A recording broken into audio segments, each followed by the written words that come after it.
about meeting the STEAM challenge. And for those of you that aren't familiar with it, STEAM or STEM, sometimes people use them interchangeably, refers to science, technology, engineering, art, and math. And basically, we are going to look at this. I guess it's become almost a buzzword. It's obviously not a new industry, but it's been something that really people are talking about all the time. And a lot of times people don't necessarily know what STEAM or STEM even refers to. So we're going to kind of look a little bit at that. But first I want everyone here on the panel to introduce themselves a little bit more, talk a little bit briefly about your background, and how you would tell. Hi, good afternoon, everyone. My name is Liliana, as they mentioned earlier. So first of all, I would like to thank you all for being here, and I'd like to commend you all young individuals for making time to get all dressed up. You guys look all fantastic. And to, take a Saturday out of your normal day and to come out and enrich yourselves. I think that that's very, very important. And that's really in line with what Savio's about. We're a professional development organization. We offer a 6-month program that allows individuals that have zero technical experience, and we on-ramp you at a very fast pace, and we get you into become an entry-level web developer. And that's someone that basically writes applications for your web browsers. And we're excited to be here and look forward to chatting with the other panelists. Hi, my name is Alex Zhang. I'm a sophomore over at USC, majoring in business. I run a student-run incubator program at USC called Lava Lab. What we do is we bring together 30, 35 students each semester to build and launch products and startups. We're really focused on product design, so what goes into building, a great product, talking to users, everything from product development cycles, graphic design, legal workshops. But really, we're about preparing students with the technical know-how and sort of savvy. So when they go out into the future to launch their own startups, they have gone through enough cycles to be, prepared. On the side, I work at the university radio station where I DJ and help put together a pretty awesome music festival. That's in a month. So, yes, if you want to go. Which one? KXSC Fest. Do UCLA students? You guys are welcome. Hi, I'm James Bottom. I'm the project director at the Blackstone Launchpad. We work with about 125 startups at the University of Southern California. Prior to that, I had been building another nonprofit associated with doing that at the university. And my job is really to work with students and, in some cases, with the Office of Civic Engagement to help individuals build launch startups. All our services are 100% free, and if you're looking to go start a business, that's mostly one of the first places that students turn to at the University of Southern California. So I'm glad to be on this panel here today and look forward to the delightful conversation. Great. Well, like I said, STEM is not a new industry, but it's certainly a rapidly evolving field. And a lot of people might have heard the term STEM, but kind of tune out from there because I'm not a math person or coding is way too confusing. I can't even do that. What do you say to those people, and what are some of the other big misconceptions that you come across when you talk to people about STEM? Well, this is what we do all day is, I talk to individuals that for whatever reason they had decided that maybe coding, they might have been interested in it, but for some reason, especially women, I have a lot of women who talk to me and they tell me I wanted to learn how to code or I wanted to do something technical, but I was discouraged from doing that. And so I think the misconception is that it's, you need to be a rocket scientist, so to speak, to do that type of work. And you really don't need to be a rocket scientist to code and to script. Right now, we're at an amazing time. There's so many different tools that help you. I know we're all on the phone all the time, and we're standing in line waiting for our Starbucks. And you can download a simple app like Codecademy. It's free, and the barrier of entry is absolutely zero. It doesn't cost anything. You can download it, and you just start playing with HTML. And that's a way for you to just start getting used to the concept of you writing code and something happens. And just do that over and over again and allow yourself, to get frustrated and then go look for help and then you just continue to do it. And so I think the misconception is that you need this third brain that some of us maybe weren't born with, but we've brought in people who have all kinds of diverse backgrounds and it can be done. 100%. Nowadays it's so easy to get something basic up off the ground with simple software like proto.io or any of these mock-up softwares that literally lets you throw together a full functioning app that you can push to your mobile phone within 5 hours. And especially with, I would say within the past 1 to 2 years, the concept of hackathons and sort of sprinting to produce product in 12 hours, 24 hours, 36 hours has recently received quite a good amount of attention. And it's such a great model because for so many intro-level programmers, or even me who didn't come from a programming experience, so many people fall in love with that area of talent and being able to build something because they were dragged to a hackathon, because they were enticed by free swag or free food, but then they end up finding, hey, if I really sit down for 12 hours, I can get something together. Whether or not it really looks great, it's really satisfying to know that you can do something in that short amount of time, which is something that we tell all of the teams that come through our program and all the students that sort of are looking for advice is, if you really want to do something, the resources are there, and with the widespread use of just resources on the internet, Stack Overflow, all these great websites that let you troubleshoot problems. It's really sort of, if the will's there, then there's definitely a way. And I just want to mention that you're never too old to learn how to code. I'm kind of getting a general feel for the room. I believe that I was older than all of you when I actually first learned to start coding. I was in my late 20s when I started coding.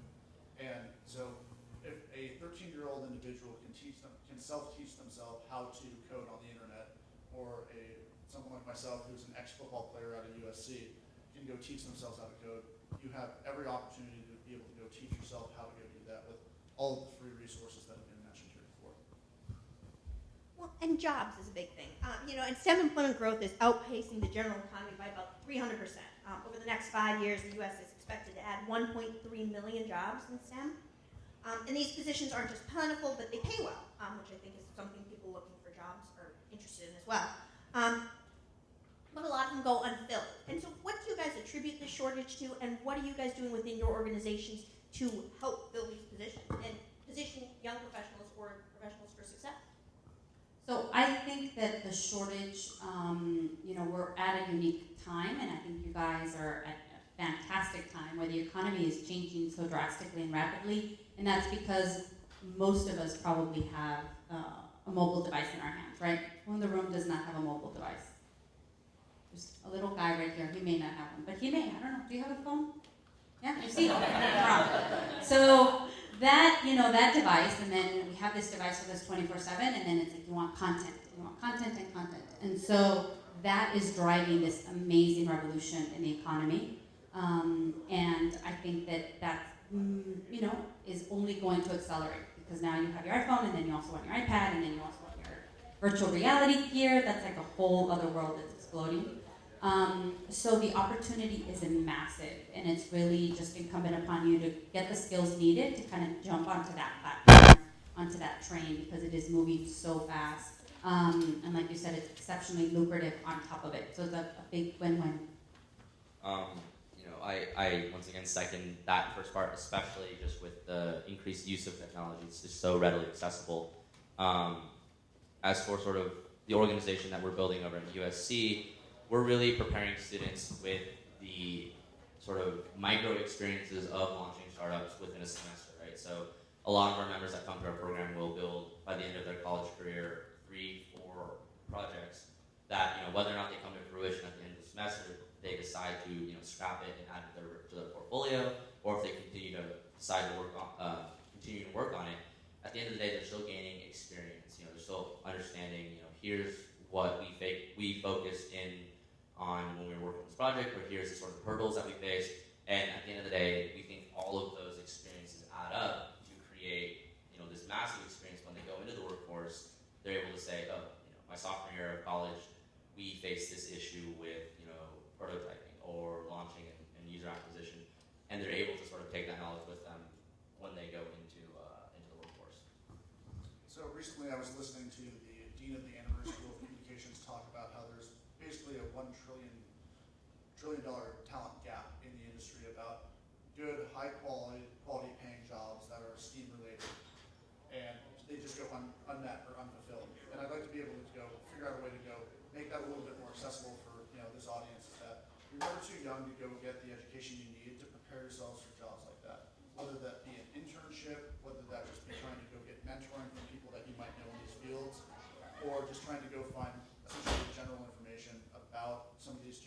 by doing something as simple as an informal interview.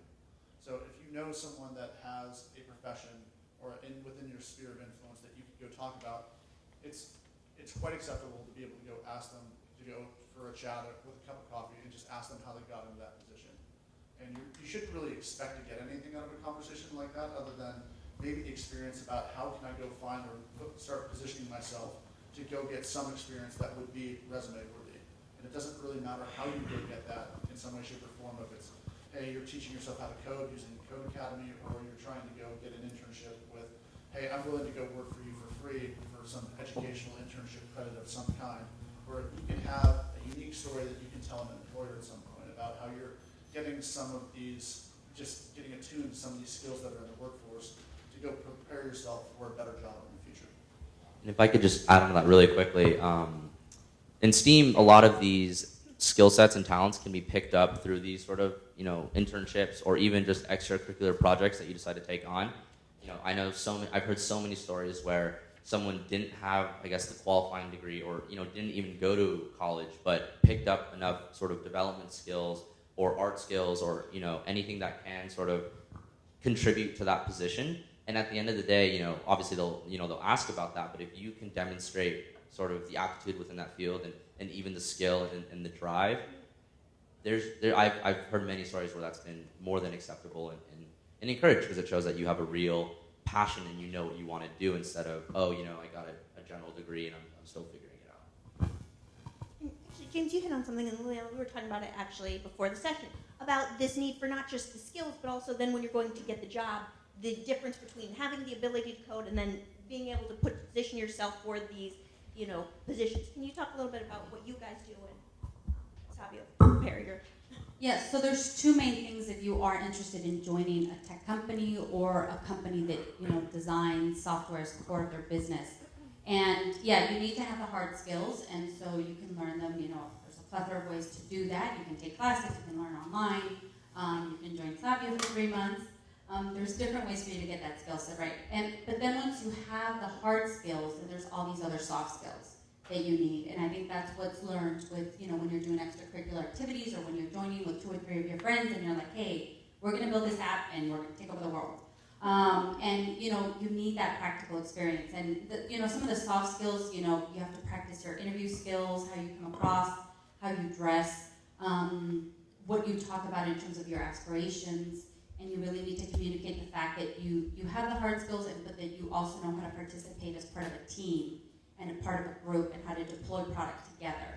So if you're already doing that just as a hobby, with your 4 closest friends, that's really invaluable as well. And obviously mentorship is big. How big are mentors in STEM education, launching a startup, growing a business, and not just how important are they, but how do you find them? So I think mentors are extremely important. The way I jokingly like to refer all the mentors that I work with is who's going to be on my bench of life. And it comes from like a team-based attitude, years of playing competitive sports. But I really look at my friends, my friends of my parents, or even people that I consult with in the field now, people that are older and a lot more knowledge than me. I'll ask them to take almost the same thing that I told with you before, an informal meeting about how they got there, and then how you can basically keep them on your bench of life. And it's fair to just sum up at the end of a conversation or a meeting for a coffee that, hey, I really enjoyed our conversation. I'd like to be able to keep you as a mentor for the future. And it can be just that easy. I mean, most people are willing to just stay in contact with you. And if you have anything that you can basically help reference in the future, provide value, they're more than willing to listen. And then how many of you guys are on LinkedIn? Hopefully everyone. I recommend that absolutely everyone should be on LinkedIn to go see what's around and be able to go have those connections, or being able to go, if you find someone that's 1 step away, ask for the introduction. Take that chance and say, hey, can you introduce me to so-and-so? I'd really like to go find out more about them. And just feel empowered by social media technologies today to go get connected with the people that you need to be. Mentors are so invaluable to achieving any amount of success, I think, in building projects or sort of navigating your life, especially in a college environment like myself. And one thing for the students in the room that I've learned works really, really well when looking for mentors is really use the fact that you're a student. it's a lot easier to get email responses when you email and you say, hi, I'm 19, I'm a student, I'm building this project, or I'm running this organization. Is there any way I can borrow 15 minutes of your time? And I've noticed that that works a lot quicker. And who do you get to speak at your event this past year?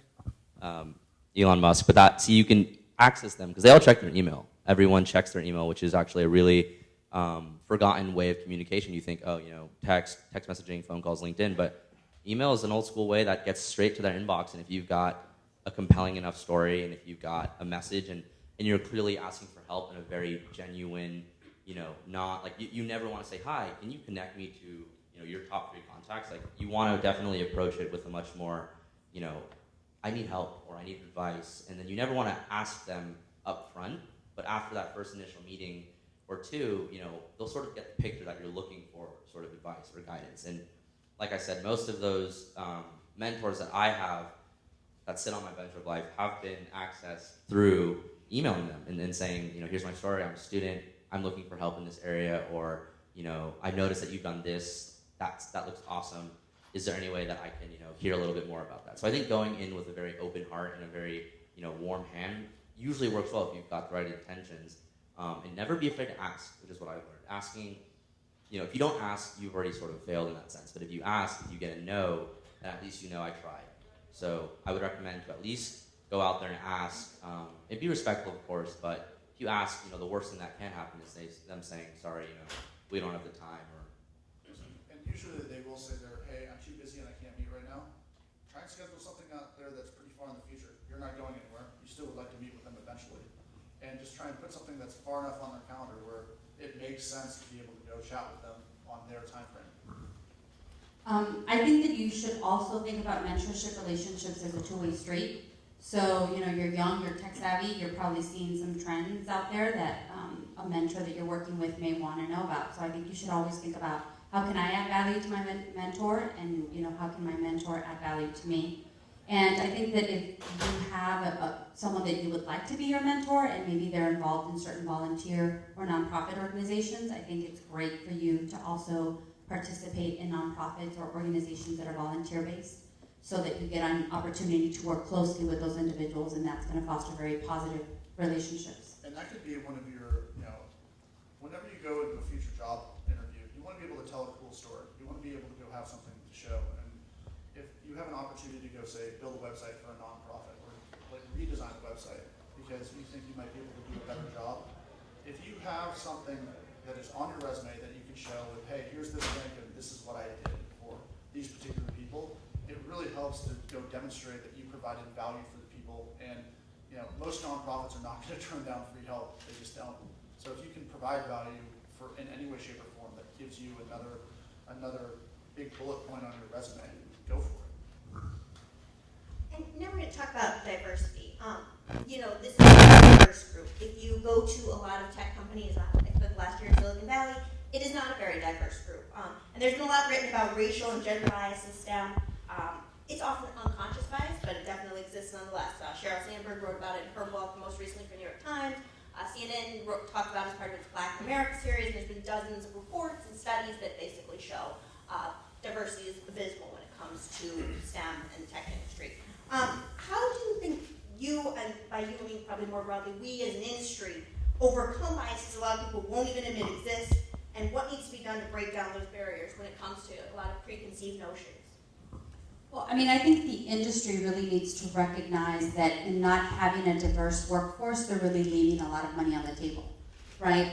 Facebook right now has this massive effort where they literally want to have, half the globe, literally, if not 75% of the globe, using their Facebook app. And so think about that. If you are a person in rural Africa or rural Mexico, and the product was designed by a young white man in Silicon Valley, it might be at a certain level. If you have people at Facebook that represent the cultural diversity of this globe, which is who they want their clients to be, they're obviously going to have a better chance of attaining that type of market share. So I think it's incumbent upon them to understand that diversity is only a positive thing that's going to generate exceptional revenue, and I think that might create a shift. Being in a college environment, there is always a plethora of diversity, especially in all the student organizations that we work with, and more specifically, we work very closely with an organization called Girls in Tech, which is all focused on sort of educating women and introducing them to more and more opportunities in the tech force. Because I have to admit, it is intimidating with this bro hacking culture. If you walk into, a hackathon and there's 20 guys eating ramen, and if you're female, you might feel less inclined to, sit up at the table and say, hey, check out what I've been working on. And I think there's also this really interesting stigma that, you notice a lot where, for instance, if there's a male in technology and he's leading and he's giving orders, he's seen as being, he's seen as being a leader. But then if a female stands up and sort of starts giving more orders, people start saying, whoa, you're being a boss or you're being bossy. So I think, how I've seen it approach, and not that I necessarily have the right answer to it, but I think it's kind of to sort of embrace that stigma is there, and to sort of understand that, okay, they might, it's just natural for us humans to make judgments on things, but it's to understand that it's there, not get upset by it, and just to continue to produce great work. We have tons of females come through our program, and not that there's ever, any serious, biases against that, but we've noticed that when there is that culture, that might cause friction. Everyone quickly shuts up when they go, here's what I've done this week. And everyone's like, that's amazing. So I think the sort of advice is to sort of embrace that exists, because I think we're not at a stage where we can say, let's eradicate it entirely. But it's to definitely embrace it and to continue and produce good work and demonstrate that you are qualified to sit around that table. I won't really approach this one from a cultural ethnicity standpoint because, for the most part, tech jobs are tech jobs. If anything, I'd approach it from a gender biases perspective, just because if I had to go look at what we see just around the USC ecosystem, the number of women in tech jobs is somewhere around like 20 to 30% just in the startup jobs. And so we're really, one of my goals is to try and find a way to go bump that up to about a 40-60 ratio. That's my own personal goal. And there's ways that we can do that in the tech community that are very simple. Like one of the things that I start to do now, if I ever put a panel, I make sure that there's a 50-50 ratio of women speakers to male speakers. It's a very simple thing to do. As you notice, it's 50-50. If I, as a speaker, would come up here, I would want to see, hey, why aren't there more women on this panel? So it's something that I kind of intuitively do, just to ask those questions or just point those things out when I see them. And for Lit, it's doing a good job because there's a very balanced panel up here today.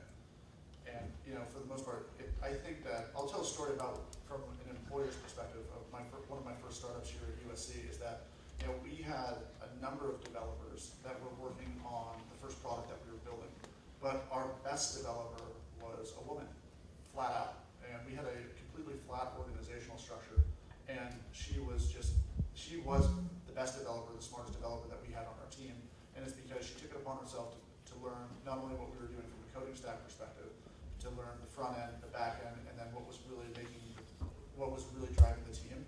And women, are just naturally more intuitive than men. I'll throw that out there. And a lot more nurturing. So like when she was around the team, she would be able to go figure out what drive them, and because she knew every part of the application, she became our senior lead developer just by virtue of becoming a tribal leader.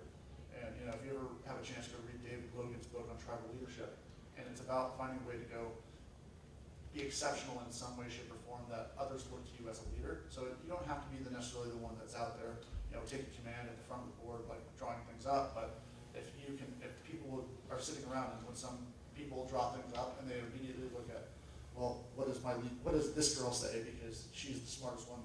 She's going to be able to go either critique it, and people all look at her as the natural leader.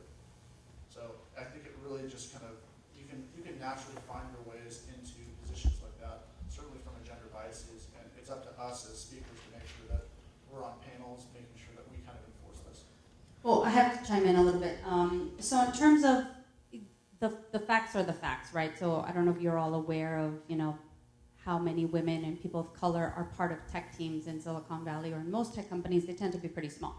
And so I think we understand that as a given, but I think we have to then understand that we all have to work towards changing that.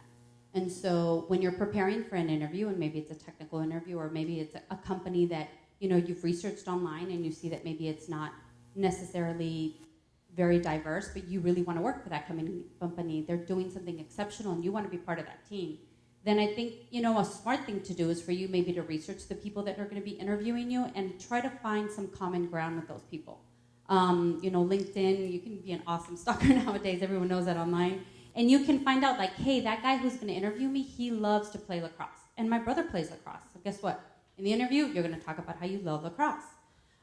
Because the point is that you, as a person of color, as a woman, you are seen as, maybe you may be seen as the other if you're going to break into an industry that is not necessarily diverse right now. And you need to find and establish that commonality. And I think that that will help you make sure that you get that position. And I'll send one more part about, let's call it just gender or diversity from a VC perspective, per se. In some cases, in the startup ecosystem, if they see a very diverse team that has a fairly balanced gender ratio of the people that are working on a particular good product or service, they're more than likely to give it sometimes a better valuation because they know they have a better working team dynamic. You know, and I guess my last question is, and we'll open it up to you guys, but you know, as far as insights, career tips, etc., what could you recommend to students either that are STEM majors or also that aren't STEM majors but might be interested in careers in STEM field as far as looking for careers in their next step? So I think it's been said a number of times, but I think getting some practical experience is really, really, really important. And I think that's something that was huge for me when I was an undergraduate student. I had an opportunity to do some great internships in the field that I wanted to get into. The college that I attended had stipends in the summer for me to do that. If that isn't an option for you, if you have to work during the week, when you're out in the summer, then what you need to do is make sure that you volunteer at an organization that is doing what you want to do, so that you have that meat on that resume. Your resume has to have meat. It just cannot be, unfortunately, in today's competitive environment, and the tech workforce is very, very competitive, you have to demonstrate that you've created something, that you've worked as part of a team, and that you have more than just your GPA. You need a strong GPA, and then you also need to have that practical experience. And you can find it, you can get it, there isn't an excuse.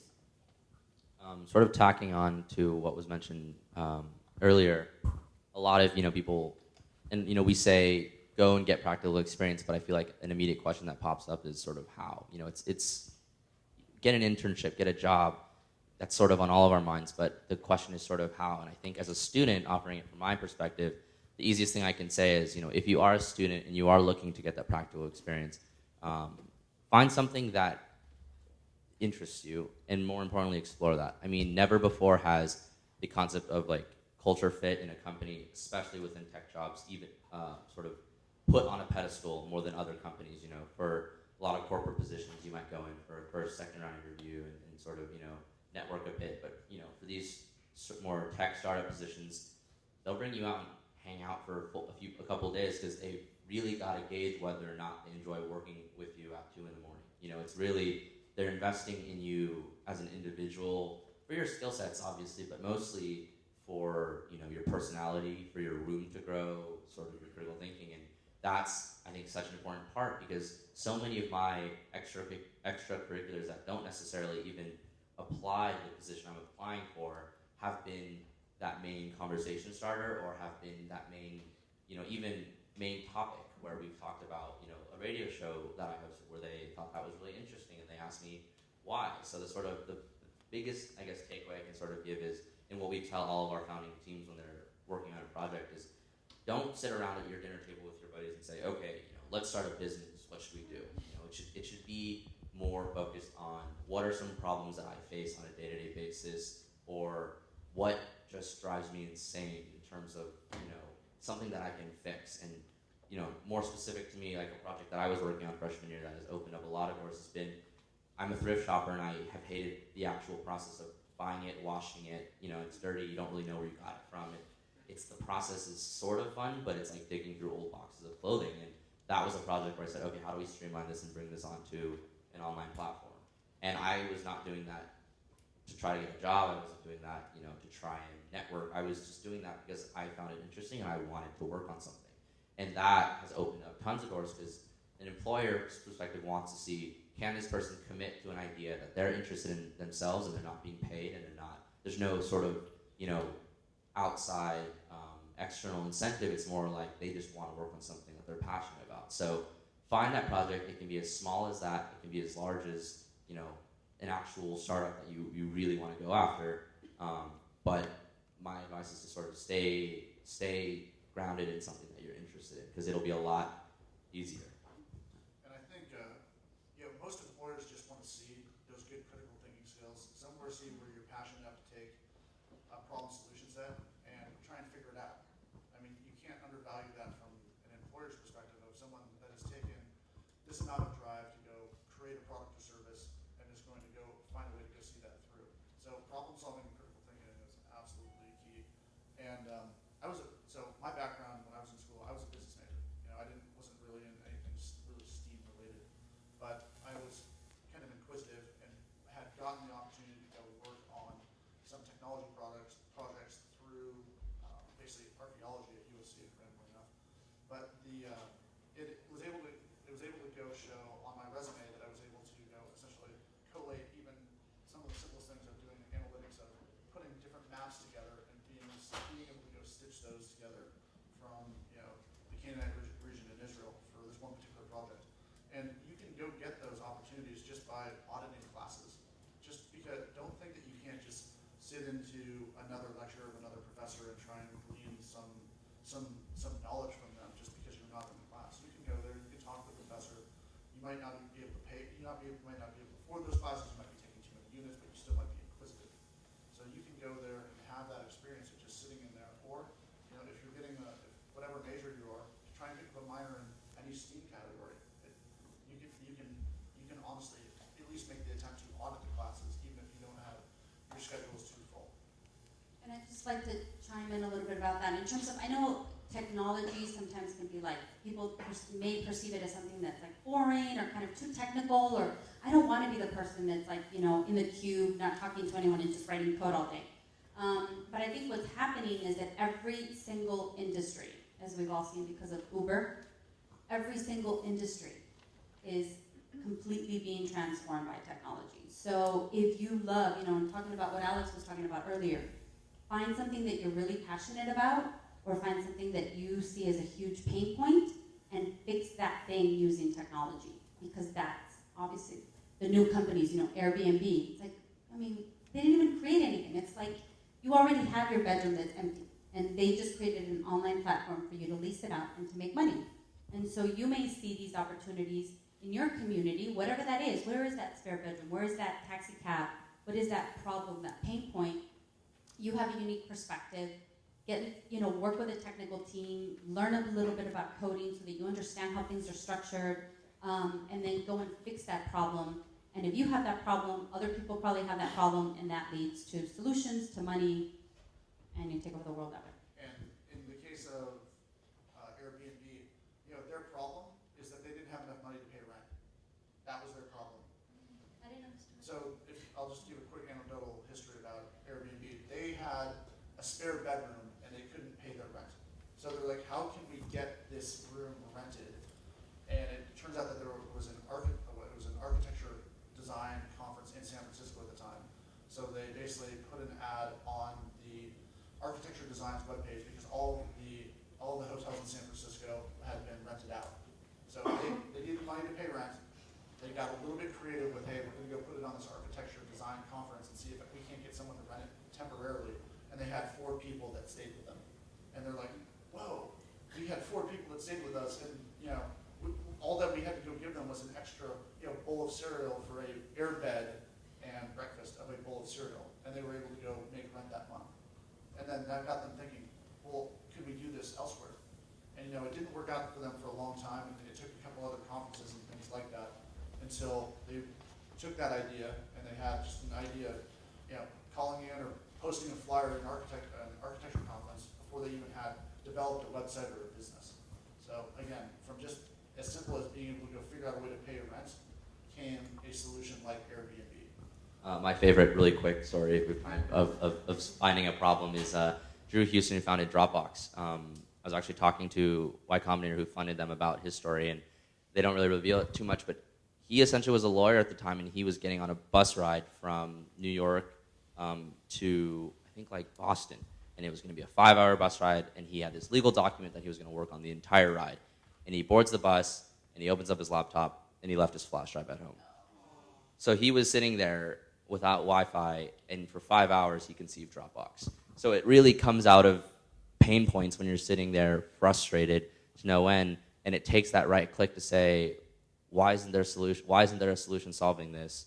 And I guess on a 5-hour bus ride, you can find the answer to how to solve that. And then, most importantly, you have to do something about it. You can't just have the idea and, hey, that's a great idea, and we'll put that one on the shelf until another time.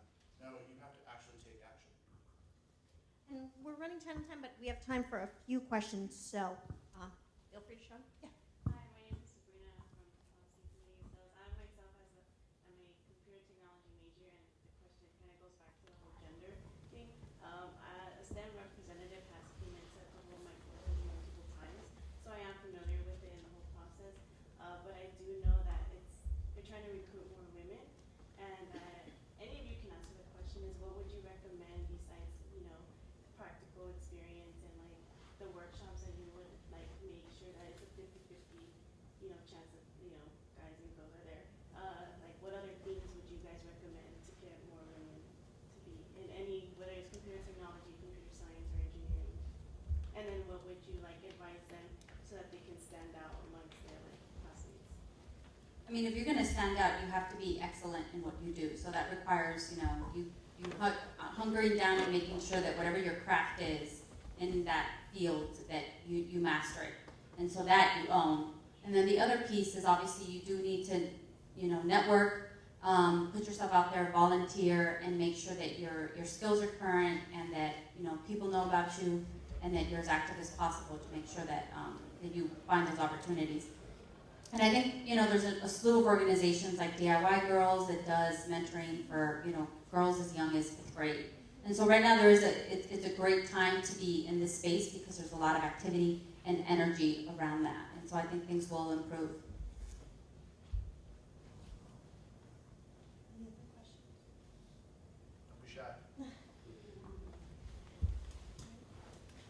What do you guys believe is the potential for the STEAM industry in the future? Because it's obviously expanded rapidly in the past couple of years. So I'll take that one. Let's look at, someone had mentioned Uber before. Did anyone look at Uber's current valuation? Or how much business they were doing in just a place like San Francisco? To put it in practical perspective, the amount of money and revenue that they're making in just San Francisco is larger than the entire taxi market. Let me say that again. So Uber is making more money than the entire taxi market in San Francisco, is what it had previously been validated at. So you think of something like the taxi industry that had been around for decades, and then you have a company like Uber that comes in with technology, being able to go make ride sharing more accessible in any way, shape, or form, and they're making more revenue than had previously the taxi industry in San Francisco had thought of before. So I think that when you have the application of additional technologies, market size and valuations can grow because there are still taxis in San Francisco, but yet they're still making more than the whole industry there. How is that possible? I think that it's because basically technology allows you to go expand the size of the pie, so you can go create more. And more importantly, when those technologies are also providing jobs on the other end, a lot of these marketplace functions that, in traditional businesses where if you have enough demand but you don't have enough supply, can sort of stall. But with companies like Uber, Airbnb, Dog Vacay, where if there's demand and you can find supply for Uber drivers, for Airbnb hosts, or for Dog Vacay, just dog sitting, they're taking over the entire kennel industry now. And Airbnb has really put a damper on the hotel industry. And all of these sort of marketplaces that can provide these inputs and outputs are really the ones that I'm excited to see where they're at in even a year from now. And did you know that Airbnb is the largest hoteler in the world? How crazy is that? Like, you think of the Hiltons, the Embassy Suites, or even the JW Marriotts. Airbnb is bigger than them, just by the way they found to go incentivize propriety owner, or basically owners of their propriety, and being able to go find a way where you can find an unknown supply, because there's almost a limitless number of empty rooms available that can be rented. So if you can ever find a situation where there's an unmet need and an infinite supply that no one knew about, you gotta, I'll be your mentor. Yeah. So, just because we've been using Uber as a platform, I understand how Uber got their consumers, but how did they get their product? Like, how did they get all the taxi drivers if they're already drivers around, like, Well, that's just it. They didn't start with taxi drivers. then they're drivers, like, how did they market that? How did that They, come on? they found people, they started with black car service where there was extra time on essentially black cars. And then they built an application for this one really niche market. And then they expanded that to other product lines, whether it be an SUV or UberX or any of the other product lines that they have. So they didn't start with any of the taxi drivers from that effect. They start with trying to go coordinate the black car service a little bit better. And it's because, there was an unmet need of, there was availability on extra black town cars that no one was using. And so then they built an application specifically configured for these 1099 contractors. And I could talk about users for hours, but specifically in a quick segment, it's really smart to target a really small group of users that have a sort of persona. So, Uber's was going after, the black card taxi service, or, individuals, or Airbnb is the people with those extra rooms, because the goal and the key really is to make a really, really small group of users very, very happy, which is much more successful than 100, 200 people mediocrely happy. Because if you make 5 people really, really happy, they'll tell their friends, and they'll tell their friends, and more importantly is you can keep testing them and having them use your service, and hey, what are the main, difficulties with the service, or what features don't you not like? And they will respond in seconds because they're sort of a subscribed fan. So I see tons of startups who stall and die because they try and capture too many, let's go after every single taxi driver. Had Uber done that, they probably would have failed. But they went after the people who, first the black card service, and then they're going after, okay, who wants to make additional side cash that is comfortable with driving strangers in their cars and that can sort of get on board with a technology like this. Because most taxi drivers were relatively older, and they were like, this will never work. Same with Airbnb. The story with their initial seed investors where they were saying, this idea is so awful it won't work, but these founders are ridiculously crazy and they've got this look in their eyes. Let's throw some money at them and see if it sticks. And it stuck. There is something about being creative. In Airbnb's origin story, one of the ways that they were able to go garner national level press is by, essentially reselling cereal. I don't know if anybody knows this. They made a couple $1,000s when they really desperately needed to by creating, Baracos and Captain McCain's to go. They were sitting around because they're an bed and breakfast, so they give a bowl of cereal. So they're like, well, how great would it be if we made this presidential cereal? And then they called up all the different cereal manufacturers, and everyone hung up on it. And so they're like, well, how hard would it be to just go create some boxes, go buy cereal from the store, and then repackage it, and then charge twice the price? And then they took that, and then it was a slow news day, and they basically sent it to national level press photographers, and they were all the media outlets were talking about these things, what happened to be for their startup company. And that's how they learned to go get national press by, essentially a gimmick. So, any way you can go find creativity along the way, you can help potentially find other customers as well. Well, thank you guys, James, Alex, Liliana, so much for being here, and thank all of you guys. I know everyone will be sticking around a little bit in the hallway, and we've already cut into your break, so thank you guys so much. Thank you to our panelists. We will be actually back in this room with the Entertainment Do Yourself panel at 2:45. Oh, go on? Okay, actually, we are going back to back.